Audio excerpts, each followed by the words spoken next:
Hello, and welcome to the Art of Intuition podcast.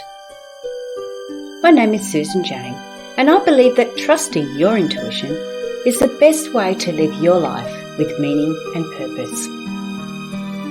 Each week you will hear about how you can connect, develop, and trust your intuition through interviews with other guests and my own personal experiences. Join me to understand how your intuition can guide you towards a life full of meaning and loving purpose.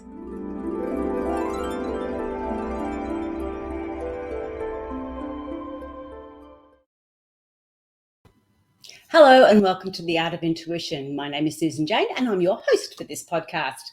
And we've had a little bit of a fun old morning this morning. Actually, my guest isn't in the morning. My guest is in the afternoon and I'm in the morning, and consequently, we got a little bit mixed up here. But he's here and his name is Christian and he's got books out. He's done everything, TEDx talks, everything. And the thing that we're going to be talking about is all about our soul power.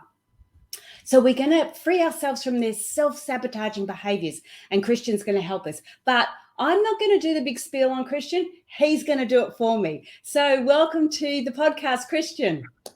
Hi, Susan. I'm so glad we finally got it worked out. Thank you. Yeah, as you said, Mercury. Yeah. But anyway, let's get stuck straight into it. Can you tell us a little bit about yourself, your background, and how you got to where you are today? Yeah, all in 2 minutes, right? No, you got a bit longer than that. Well, I was born in Cuba, and I was raised in the U.S. most of my life. Last 20 years in California, then 10 years after that in Miami, where my family still is. I've been doing this kind of personal transformation work for over 30 years. And have been doing retreats and, up until the pandemic, of course, retreats and workshops on different themes with, like how to do relationships consciously, personal empowerment. This work specifically with women around women's empowerment, life purpose.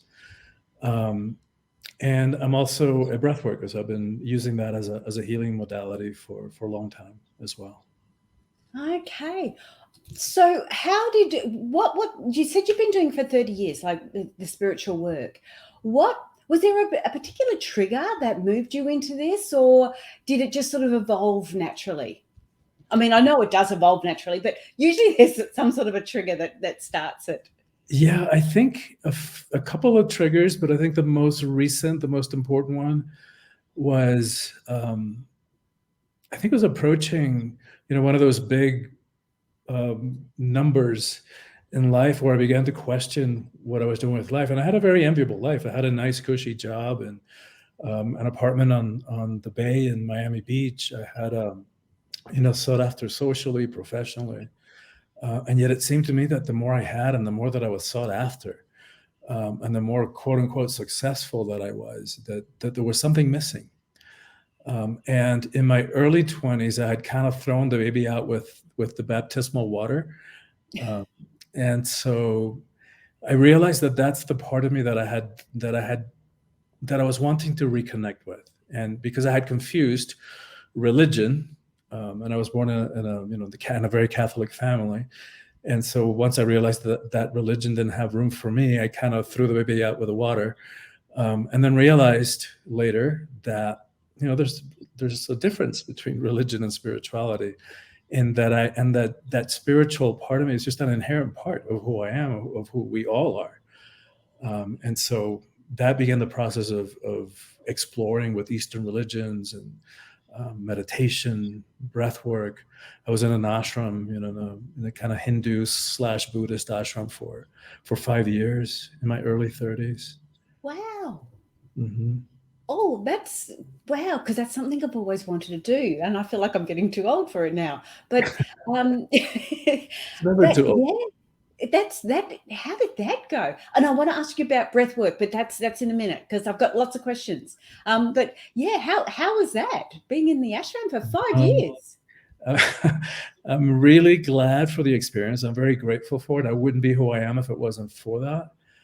But I got to tell you, Susan, I wouldn't do it again. At least in the form that I did it, it was incredibly intense. It was the hardest thing I've ever done, because every day for 5 years I had to surrender my perceptions, my preferences, my desires to the sacred, but through this person of this human, this guru. And that was incredibly difficult to do. I mean, the end result is great because a really deep sense of surrender was happening in me, and I learned so much. But I wouldn't want to go through that again. Yeah, that is a little bit. I didn't see it that way. I saw it in the meditation and the all the nice fluffy stuff that goes with it. But yeah, there's a lot of deep stuff that's happening in that sort of Yeah. area, isn't it? Yeah. Yeah, man. And you can do an ashram, go for a month and just study meditation and eat healthy food. Sure. You can do that. That would probably be more me. But the way that I was doing it was like I walked out of my life. I quit my job and sold my condo and broke up with my partner at the time, and just I dove deep. I went on a deep spiritual journey. Whoa. Okay. Whereas I sort of did mine while I was living the life. So mine took a lot longer than 5 years, but yeah. Oh, okay. Wow. That is a big change. Oh my God. Okay. Right. And again, listen, let me give you this for context. Because if you would have told me that I was going to be celibate, well, mostly celibate for 5 years, yeah, I would have laughed or cried. I don't know which. And that wasn't even the hardest part of it. Not even close. Yeah. Wow. Okay. I didn't even think about that side of it either. Yeah, probably wouldn't have lasted 5 years. Sorry.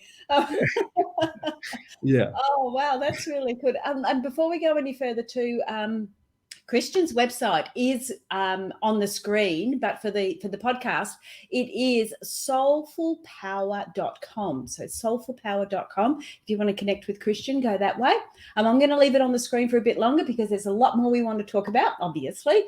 All right. Now, so when we're talking about freeing ourselves from self-sabotaging behaviors, I don't want to go to an ashram for 5 years. So there's got to be an easier or a different way. I'm not necessarily easier, I can assure you, but a different way. So let's start to have a look at that a little bit.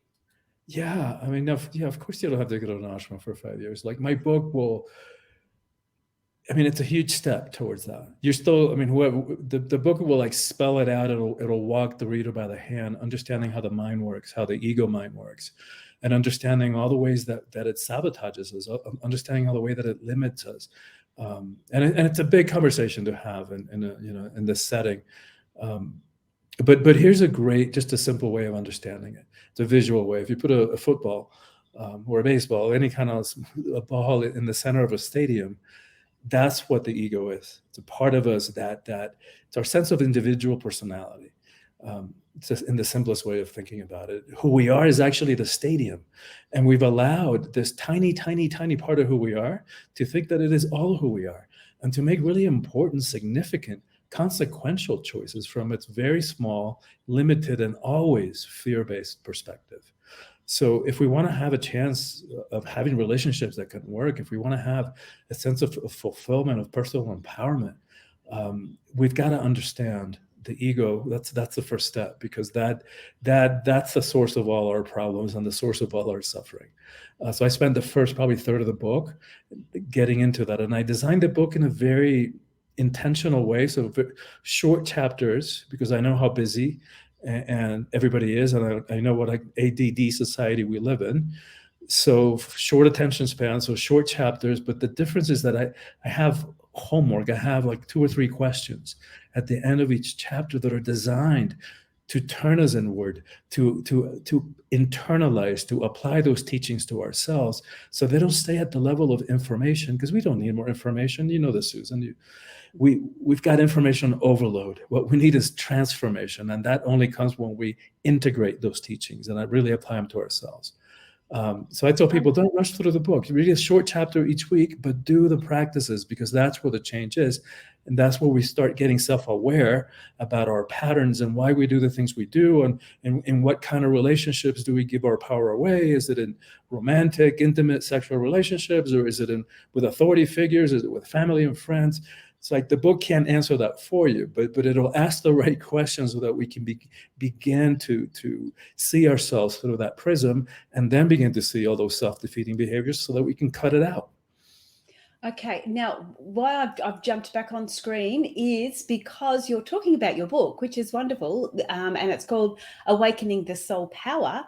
However, we haven't actually told anybody, because you've got it on your screen. Everyone can see that that's the name of the book, but the podcast, they can't see that. So I needed to jump in and say Christian's book, which is available at Amazon, is called Awakening the Soul Power.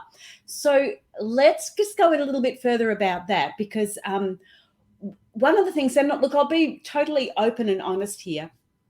When I was looking at some of the information you had, and was looking at the book, and getting an understanding of what I wanted to talk about in the podcast, I have to be honest, and the word power kept on coming up, and it started to sort of not resonate with me. Started to sort of go, oh, he's everything's about power, and I started to think, well, hang on, is that the ego talking? Just like you're saying.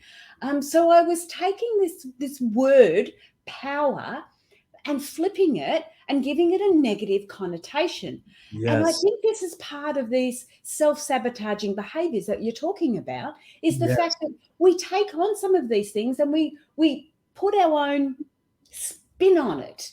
And like I said, I'm looking at all your websites and everything else. I'm thinking, oh my goodness, this guy's really good, but the word power is right in my face. Can we just sorry. And of course, the book is called Awakening the Soul Power, so maybe that's where this is matching up somewhere. That's hilarious. Thank you so much for being so honest and real about that. Yeah, because that's the thing. We are so conditioned to have negative responses to that word power, and our relationship to power is imbued with layers and layers of conditioning. We have an ambivalent relationship to power. Like, part of us wants it, part of us is afraid of it, it's terrified of it. And what we think, I think what we fear might happen if we really stepped into our power, into our personal power, is that other people wouldn't be able to handle it, and that we might end up rejected and alone, and who wants that? We also fear that we might abuse it, and no wonder. Like that's one of the worst connotations that we have, with associations we have with that word. Power is a bad thing. Power is negative. How many abuses of power have we witnessed? All we got to do is turn on the news any given day to witness at least one of them. Not to mention all the ones we've experienced in our personal lives. And so we've all, and words like expressions like power corrupts. And absolute power corrupts, absolutely.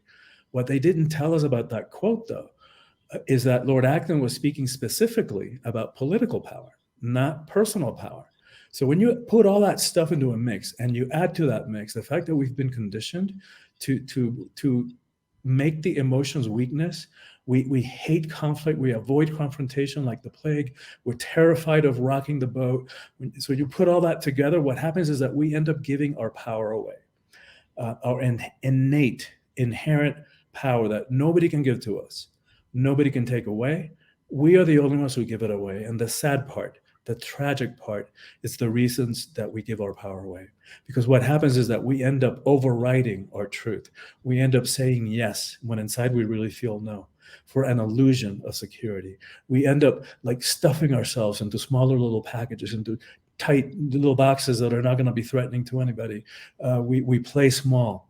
We settle for less, for a false sense of acceptance, and for morsels, crumbs of pseudo love. Because if we're not presenting ourselves authentically as who we are, how can anything that we get in return is not going to be authentic either. So it's not even real love that we're getting back. So it begins to, and that all connects to how we sabotage ourselves and our relationships. It's very much connected to our relationship to power. And our lack of authenticity.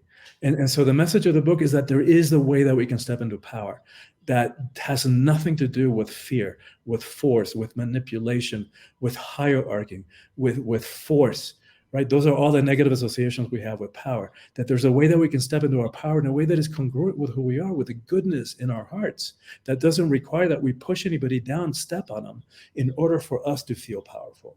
And that's what the book walks the reader through.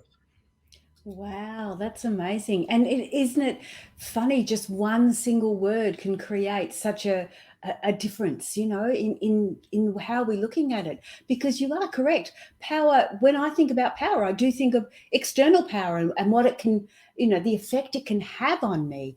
And so when we're looking at things like that, straight away, I'm going into those self-sabotaging beliefs and those self-sabotaging aspects of myself and stopping from going forward. So that's really, really interesting. When you're talking about, I think I'd like to go further, a little bit deeper into the relationship side of it, because it seems to affect us more in the relationship side where we're happy to, or not happy, we willingly give over our power. Yeah. I know with my past relationship, I willingly did that without realizing it. And when you were saying, you can hear your voice going, no, don't do that. No, don't do that. And then what do? Oh, yes, you can do that. You do the complete opposite. Right. Yeah. So I get that. And these are those self-sabotaging things that I want to narrow down a little bit more. But especially in relationships, I know they happen at work and they happen in the community. Like we're supposed to do this and supposed to do that. But when it becomes a relationship and it's so close, it's usually got a lot more heart attachment, hasn't it? Yeah, you're absolutely right. I haven't done a scientific study, but based on years of doing retreats on that theme of personal empowerment, I would say the majority, most of us, tend to give our power away in that area, right? In the romantic, intimate, sexual relationships, because that's what's closest to our deepest identity issue. That's where all that stuff gets triggered. And yeah, not only do we sabotage ourselves, but we sabotage our own relationships. Sometimes even before the get-go, even before we get started with them, by falling for, and of course, all of this is done subconsciously, right? By falling for, by attracting people who are not available. They're already with somebody else. They live on the other side of the country or the world. They're just not there emotionally, or they're not a match. They're not. Doesn't mean we're better. Doesn't mean we're worse. That means we're just at different points. We're not matching in terms of our values, in terms of where we are in life, in terms of our self-awareness, and so the important thing is becoming conscious of all this stuff. Right, because Carl Jung, I'm going to paraphrase him, but Carl Jung, the famous psychologist, said that until we make the subconscious conscious, we're gonna be at the effect of it, and we're gonna end up calling it fate. But it's all stuff, it's all unresolved issues from our past that we weren't able to deal with, and they're still running. And impacting all of our relationships and sabotaging our relationships. For example, say that, which a lot of people have this experience, say that the parents got divorced when we were at a young age. And, at that age, those young minds that didn't know any better, right? They didn't have the understanding about their parents, how they were raised, about how their parents before them were raised, what kind of relationships they learned about and was modeled from generation to generation. We didn't know about their culture or the times. We didn't know about their intimate issues. We didn't know what was going on inside of their heads. Were there any abuse? Were there any chemical imbalances? At that age, we don't know any of that stuff. We just personalize it. We take it on. It's like, wow, how could mommy leave us? How could daddy leave me? Don't they love me? And then the deeper one is like the conclusion that we make on that, right? That the deeper one is like, well, what does it mean about me that they don't love me, right? What's wrong with me? And that stuff is so intense for such a young mind that we can't face it, so we suppress it. we stuff it, but that stuff doesn't go away, right? So it's been running, it's been impacting every one of our relationships ever since then. Because if we bringing that into a relationship, there's something wrong with me, I'm not good enough, I'm not lovable, which we all had a variation of that at some point in our lives, and most of us still do. All that stuff is still impacting our behaviors. Because if we don't feel like we're worthy of love, if we don't feel we're good enough, that's all we're going to attract in return, something that's going to mirror that. And so talk about sabotaging our relationships. Yeah, you're doing it before they're even sort of come together, haven't you? You've attracted the wrong one. Yeah, yeah. So if we're looking at the self-sabotaging, so we're aware that maybe with self-sabotaging, I've become aware that, okay, I'm using the word power and I'm looking at it as a negative way. What are the sort of the steps, or what do we do to get through this? So say somebody is attracting the same type of relationship constantly. What are some of the steps that they can look at, or what we can do to stop this self-sabotaging? And I guess awareness is one of the first ones, but how do we do this? It is totally the first one. You nailed it. Like, we can't do anything about what we can't see. So the very first step is becoming aware of what we're doing. What are the triggers? Why do we behave this way versus another way? Why do we have this certain kind of reaction? Why do we keep attracting the same kind of person for our relationship? Because sometimes it feels like it's the same boring movie. Might be a different lead, a different actor, but it's the same boring movie, the same kind of crap, the same kind of stuff coming up over and over again. So at some point we got to get honest too, right? That's another important step, is getting real and honest and accepting that out of every one of our relationships and every one of the arguments that we've ever had in our life, there's one common denominator, and that's us, right? Yes. So why do we do the things we do? Why do we attract certain people? And why do we keep recreating this kind of pattern in relationships? And by becoming aware of it, then we can do something about it. Right? And so another step might be understanding, like this whole talking about power, understanding the differences between power, because that's part of the reason we're so confused about it. So you alluded to it earlier. So, we tend to associate power with things that are external to us, things that are outside of us, fame, money, somebody who's high up in some kind of a hierarchy, whether it's a corporate, environment or nonprofit or religious organization. But all those things, because they're outside of us, they're here today, gone tomorrow. That kind of power, which I called ego power, egoic power, or worldly power, it's also always has an agenda. It's always trying to get something to itself. It's always trying to prove something. And it's always trying to blow itself up to seem bigger than it is. And we don't need to go very far in history to see political leaders who have all the money and all the power you could want, and they're so thin-skinned that you could tell from a distance how low their self-esteem is. And so, in contrast to what I call soulful power or spiritual power, and it's the kind of power that's inside each and every one, and it doesn't have anything to prove to anybody. It's humble, right? And it's about service. It's about making a difference. So think about a Gandhi or a Gandalf, in their simple monastic robe, their sandal feet. You would never know from looking at them how much power they hold until it's necessary. Then get out of the way. Get out of the way. Gandhi brought the British Empire to its knees when it was at its highest point in terms of global reach, without ever landing a single punch or shooting a single gun. Talk about power. Yeah, it's a difference, isn't it? It's so different. That internal power is, it's amazing. All right, so we've been aware. We've got aware of our self-sabotaging. Like, I've gone, okay, power is one of those things that I've got this thing happening. So I'm aware of that self-sabotaging, and I need to connect with my own power, my own internal power. And flip it and see the difference. If somebody else was self-sabotaging about their relationships, the first thing is, like you said, awareness. So they become aware of what it is. So they also need to connect with their internal power. Yes. What's our first way of doing that? What's a step that we can do that? And I know it's all in the book. I know you'll have it all in the book, but you'll have it all in detail in the book. We're just brushing over it here. But I'd like to know what the next step would be. Well, understand, it's really important to understand the ways that we approach relationship, because we haven't been taught really how to approach relationships. So for example, if we're approaching relationship, which is totally connected to self-esteem and self-awareness and personal empowerment. So if we're approaching relationship, which most of the time, most of us are, right? It's like, you are going to make me happy, right? We kind of place all that expectation, all that responsibility, which isn't even fair to put on somebody else, right? You're going to make me happy. Yikes. That's a lot of responsibility. So Oh, if we're approaching relationships from that perspective, hang it up. Forget it. There isn't anybody out there that's going to make us happy. There isn't, right? Only we can do that.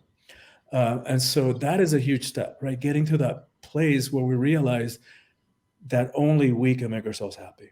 And that's all related. It's all interrelated to self-love, self-acceptance, self-esteem, personal empowerment. It's all interrelated, because the greater our sense of self, the stronger, the deeper our self-acceptance and self-love, the less dependent that we are on anything external outside of us. Like, we don't need anybody's validation.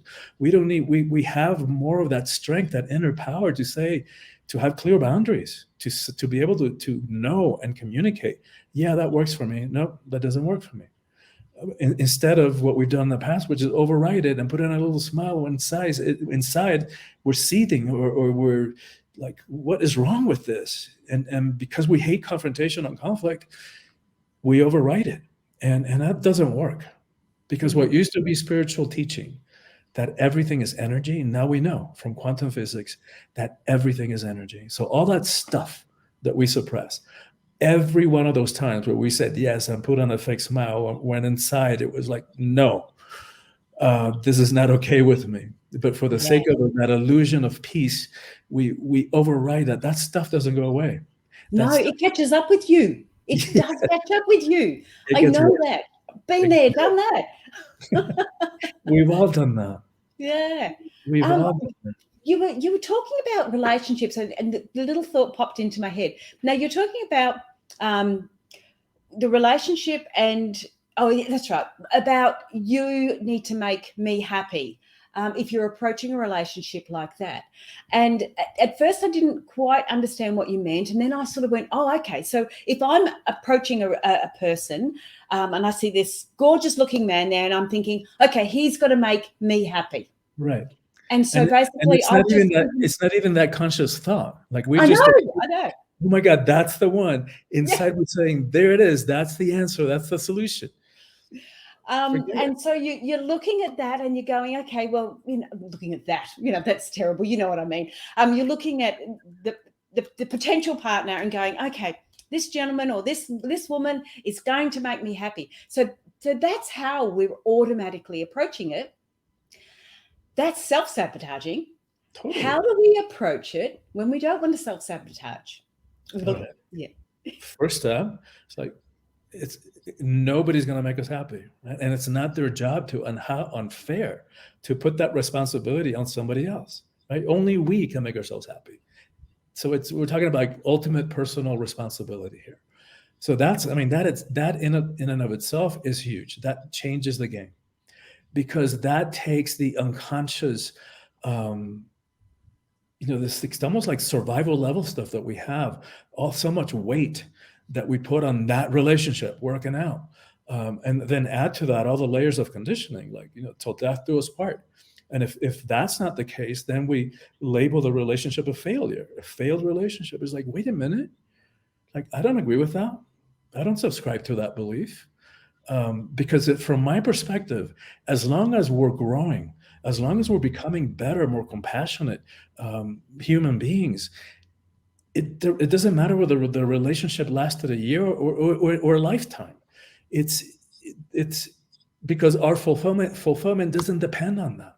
Relationships are great. That, like, falling in love is like one of the best feelings, like, of the human experience. But that's a whole other conversation. Another whole rabbit hole. What is love? Is it the emotion, or what is it if it's not that? But once we get to the point, like, the relationship is great. It's added value, right, to life. But our happiness, our fulfillment doesn't come from that. That's what I wanted. It's added value, isn't it? It's so they're not there to make us happy or create our happiness. They're there to enjoy our happiness that we have already got. Yes, and to share this amazing experience of embodiment, all the pleasure that comes from that. And if we want to do them consciously, if we want to do our relationships consciously, they can really speed up our process of transformation. Because if you want to shine a light, if you want to discover, those blind spots that are back here that we're never going to see, because if I'm looking at that mirror in front of me, it's back there. If I turn to look at that mirror, now it's going the other way. I'm never going to see it here, but I can see it in you. So, that's the whole thing about projection. If it's there, it's here. So if we even put that little simple practice into our relationships, it'll speed up our process of learning, because the ego mind is so good about pointing the finger and blaming and holding the other one responsible, and holding on to being right. And the ego appoints itself a judge, jury, prosecutor, all into one. It knows exactly what the other person did was wrong, what the punishment should be, and delivers it all into one. But if we're willing, like sometimes I think the Dalai Lama has it easy being celibate, because if you want to shine a light on those blind spots, get in relationship, because we're so good about finding each other's buttons and pressing them. And if we do relationships unconsciously, which means pointing the finger, blaming them, then we don't grow, right? But if we turn that mirror around and start use that mirror to look at ourselves, how do I do that? It might look completely different, but especially when I'm seeing a pattern of, say, being cheated on or whatever, of betrayal, it's guaranteed that we're doing that in some way, and most likely in relationship to self. Yeah.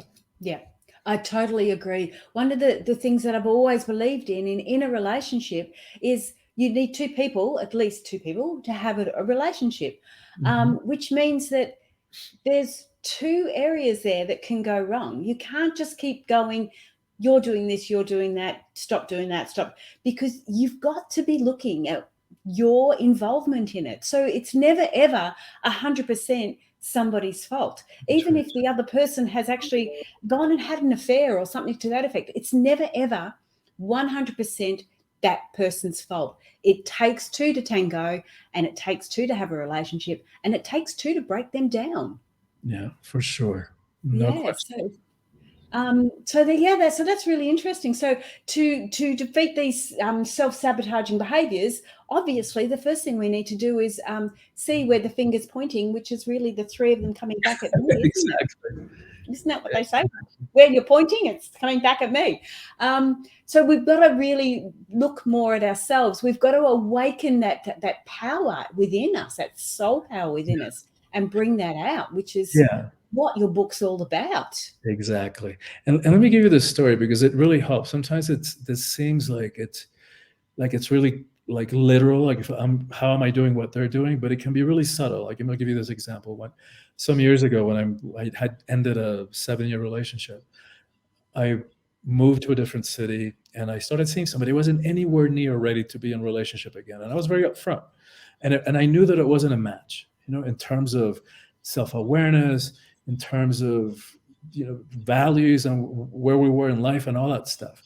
But it's it was what it was. It was great, amazing, hot and passionate and heart connected sex, and that's what everybody wanted. That's what nobody wanted more than that. And suddenly disappeared, missed several appointments. We're getting together several points, nothing, no email, no phone call or nothing. And I didn't get it, right? I was focused on them. What's going on over there? Call them at work, and it's not working there anymore. So what's going on? Is it drugs? Is there alcohol? I didn't get it, right? Because I was focused over there. But so then I had to subconsciously, of course, create a different drama in a different part of my life. So I was flying to New York to meet with a literary agent that I was working with at the time, and she was great about communication. She'd get back to me within 24, at most 48 hours. A week goes by and I haven't heard from her. Now it got my attention, right? Because they were doing similar things, right? Two people unrelated from different walks of life, doing pretty much the same thing, right? But because it's a blind spot, I had to get clear first about what they were doing, right? So what were they doing? They weren't showing up. They weren't doing what they said they would do. They weren't keeping their agreement. They weren't, and because of all that, they were out of integrity, right? I can see it clearly there. Oh, right. How am I doing that, right? Turning that mirror around. Yeah. Crap. I didn't want to have to do that work, right? And it took me a few days to figure it out because I started like doing like different relationships. Am I showing up? Yeah. Am I keeping my word? Yeah. Am I doing what I said I would do? Yeah. Right. And then it hit me in relationship to my writing. And I was working on this book. And which it probably took me like 10 years to write this book. It took the pandemic for me to sit my butt down and get it out of my head and onto page. And so I was doing the same thing, but not with another human being. I wasn't showing up for my writing. I wasn't keeping my agreements with myself about my deadlines, right? And I wasn't like even renegotiating. I wasn't saying to myself, right, let's extend it another month. I was just like, blah, blah, blah, blah, blah, going through life, doing another retreat, another workshop, all great stuff, but I wasn't showing up. I was out of integrity in this area of my life. And so this is the beautiful way about doing life consciously, because I'm not exaggerating, Susan. Within an hour of me having that insight, and like, oh my God, I was doing the same thing. Like within an hour, they both called. Like no longer did I need to create this external drama so that I would see that I was not keeping my agreement with myself in this area. It's amazing how that works. That is just too many aha moments in my head happening now. Exactly what you're talking about is happening to me now. Not so much with relationships, but it's like, why isn't that happening? Why isn't that going? Why? When I just saw your hand go like that, I thought, wow, how symbolic is that? Because then I just did mine too, and it's like, okay, yeah, I was supposed to be writing my second book. And it was like I'm supposed to be listening to this because my second book is there. It's half done. I keep getting told I've got to get it done. And there's so many other bright, shiny objects around here that it's not been done. So I get exactly what you're talking about. And that is such a great skill because you acknowledge that they're doing this and they're doing that. And often you have to get it from two different places, don't you? Yes. Yeah. You get it from there and then you get it from there. And then it's like, well, okay, what's the connection there? Flip it around, have a look at yourself, and you will get the understanding. I love, Christian, that is amazing. That is really good information. And you'll get that in his book. So it's called, again, Awakening the Soul Power. Get onto it. You'll love this. And you can get it on Amazon. Yeah. But Christian, we're running out of time now. I need you to give me one last little tidbit. Anything you want to share before we go? Well, I just wanted to say that the book it's all in the book, and it'll walk you by the hand, and it's very doable. And I wanted to thank you. I wanted to thank you for doing the work that you do, for your willingness to have a podcast like this, because I know that in your willingness to do that many lives are being touched and impacted, and especially, Susan, with the honesty. That's one of the things that I look for in a credible coach or a credible teacher, is somebody who's still doing their work, right? Because it is ongoing. And so thank you for all that. Oh, my pleasure. Absolutely my pleasure. And I'm sure the guests would have loved listening to that because it is real. It is real. It's down to earth. And I love that story at the end. It was just it makes sense. It just really makes sense. And that's what it's all about. But we do need to go. Thank you so much for being on the show. Stay online because we have to take the photo ready for, social media and all the rest of it. As you do. And I will just do the closing. So thank you again, Christian. That was wonderful. Thank you so much. Okay. Oh, guys, grab the book. It is really, really good. And then have a look at the podcast, the website. You'll really, really like it. But all the links are going to be down underneath anyway, so you can do that. as I go at the very end, subscribe, tick like, share, whatever you have to do, all those social media stuff. But be true to yourself and have a great week. And I will say bye for now and see you next week. Okay, bye.